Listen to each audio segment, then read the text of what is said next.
नमस्कार.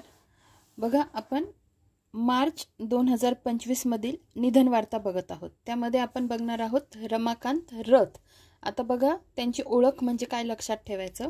रथ, रथ, जो रथ निघतो कोणता, जगन्नाथ रथयात्रा निघते. कुठे निघते? ओडिशामध्ये निघते. जगन्नाथ रथयात्रा.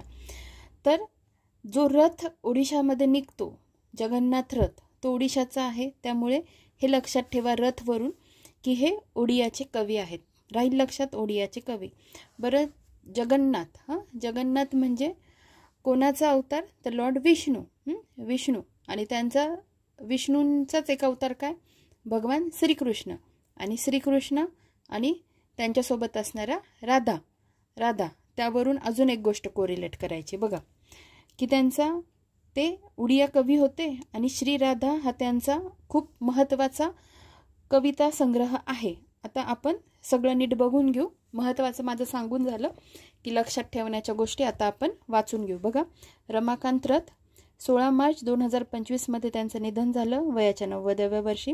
ओडिया कवी अशी ओळख. माजी सनदी अधिकारी, हे नीट लक्षात ठेवा. ओडिशाचे मुख्य सचिव होते. त्यांचा पहिला कविता संग्रह केते दिनरा. श्रीराधा या कविता संग्रहाने त्यांना लोकप्रियता दिली. श्रीराधा कविता संग्रहाला सरस्वती सन्मान मिळाला.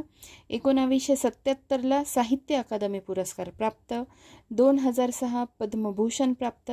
रमाकांत रथ साहित्य अकादमीचे अध्यक्ष आणि उपाध्यक्ष सुद्धा होते. अध्यक्ष 1998 ते 2003 आणि उपाध्यक्ष 1993 ते 1998. म्हणजे उपाध्यक्ष ते आधी होते, नंतर अध्यक्ष. त्यानंतर त्यांचे कविता संग्रह बघा.